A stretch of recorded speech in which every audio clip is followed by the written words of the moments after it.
Pakinggan naman natin itong si Senator Revilla, naghain ng kandidatura. Tingnan natin kung ano yung kanyang speech. Hoy, makinig kayo ha, makinig kayo. Ito na yung inaantay nyo, masyado kayong judgmental. While many joined us, some dismissed us as Mr. Budots. O yan, tinawag nyo kasing budots. O, tinawag nyo kasi ng budots, kaya yan, nagalit na. O, sabi nila, nako, magbudots lang yan. O, sabi nga niya, ang tawag nyo sa akin, Mr. Budots. O, di ba? O, tingnan ninyo kung bakit, ha? O, tingnan ninyo kung bakit. Gayunpaman, mapalad po tayong nahalal nun. And we are happy to say that because of our people's trust, we delivered on our pact with the people. Maliban sa perfect attendance po sa Senado, we filed a total of 1,979 bills and resolutions. Utang dami, 1,979 bills and resolution. Palakpakan. Uy, in fairness, ha?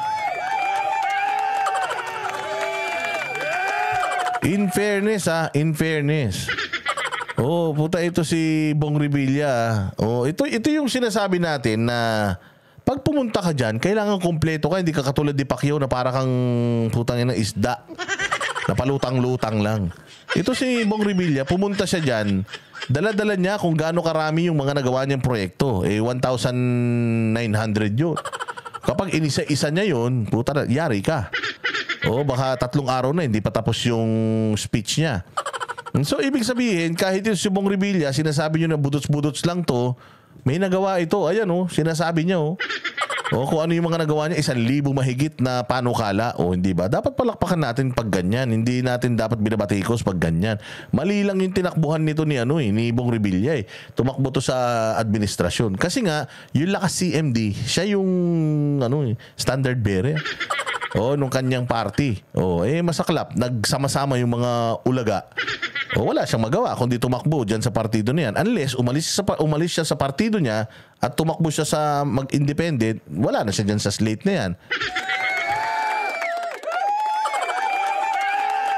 O at least to, kahit pa paano, may resibo. Si Pacquiao, taina hindi niya alam kung ano yung sinasabi niya eh. Pumunta siya dyan, ang dala-dala lang niya yung betlog niya. Na akala niya, mananalo na siya kagad, pakita lang niya yung mukha niya. O at least to si Bong Revilla, kahit ganun, alam na kinikriticize siya ng taong bayan dahil sa kakabudots niya. O ayan, pinamumukha niya sa atin na, oo, nagbudots ako nung kampanya, pero ito yung mga nagawa ko. Pero boss, aprobado ba lahat ng mga nagawa niya? Ayun ang hindi natin alam. Pero ito ang maganda, may trabaho siyang ginagawa. Kasi ganun naman ang pagpapasa ng batas. May mga i-approve, merong mga hindi. Basta ang importante, meron siyang mga iginagawa. Yun ang, kumbaga yung utilization niya, kumbaga mataas ang kanyang utilization. O yung, kumbaga gamit na gamit natin siya kahit pa paano yung sweldo niya, may nagawa. Yung pinapasweldo mo sa kanya, kumbaga nasulit natin. Marami siyang ginawa, hindi man na-approve, pero tinrabaho niya pa rin yun, hindi ba? At least, gumagawa siya ng trabaho niya. Si Pacquiao, anong ginawa? Nag-imbestiga ako. Inabolish yung ganito, yung ganyan, o di ba? With 339 of those that have been enacted. O imagine, sa 1,000 mahigit, 300 plus yung enacted. O yan na. Sinagot na niya. O, diba? Sinagot na niya yung tanong ninyo, doon sa 1,000 mahigit, ilan yung na enacted? Ayun, 300 plus. Hindi lahat, pero at least meron. At least may ginawa. Si Pacquiao, Into law. Batas na po. Ilan lamang sa mga naisabatas ang CAP, Kabalikat sa Pagtuturo Act, Expanded Centenarians Act, No Permit, No Exam Prohibitions Act, Lifetime Validity of Birth, Marriage, and Death Certificates, mga batas na maghahatid Arfel Noel, salamat po. ng infrastructure development sa mga kanayunan. at marami pa pong iba. Yan po ang resulta ng pagbudots natin sa Senado. Next year marks 30 years of my life in public service. Having been elected first in 1995 with my party Lakas, CMD. 3 decades hence, I file my candidacy today for Senator under Lakas as I again offer myself to the people. Noong 2019, pumatok po tayo sa ating mga kababayan para muling maglingkod. Inialok natin ang ating kakayahan at inilatag ang mga pangunahing itutulak natin kung sakaling tayo'y palarin na muling mailuklok sa katungkulan. Some of these are measures that would take care of our elderly, our teachers, our students, and our constituents in the countryside. We also offered to be a force for unity and cooperation. While many joined us, some dismissed us as Mr. Budots. Gayunpaman, mapalad po tayong nahalal nun. And we are happy to say that because of our people's trust, we delivered on our pact with the people. Maliban sa perfect attendance po sa Senado, we filed a total of 1,979 bills and resolutions, with 339 of those that have been enacted into law.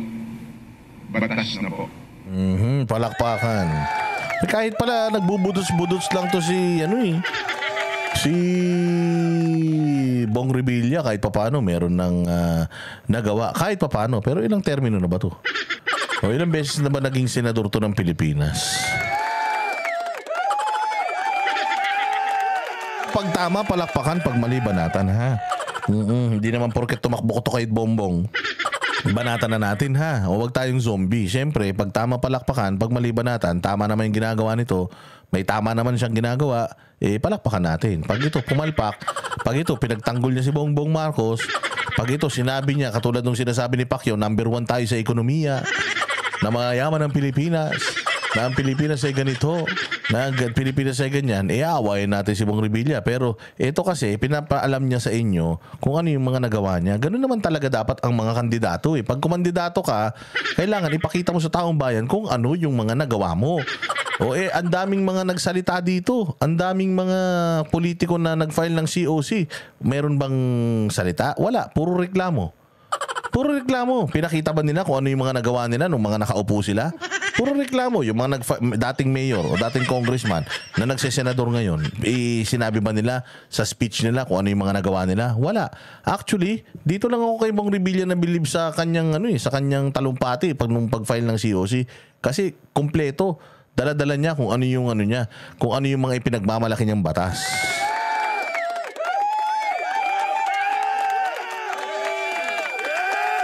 Ang problema lang kay Bong Revilla, ayun nga, kakampi niya si Bongbong ngayon dahil tumatakbo siya under ng Uniteam.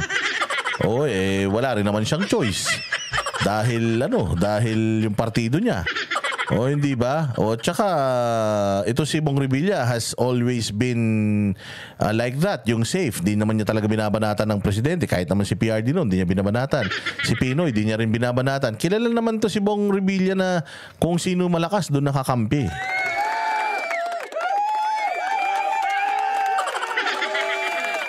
So doon tayo magbase.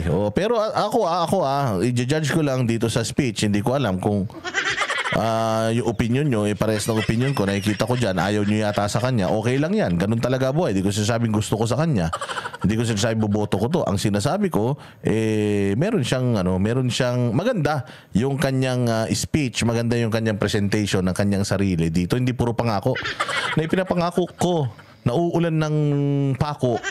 O ipinapangako ko na uulan ng ganito.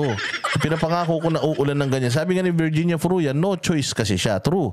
O, pero at least, ang ganda nung kanyang pag-present sa kanyang sarili. Hindi katulad kay Pacquiao na puta nagmamatalino. Bobo naman.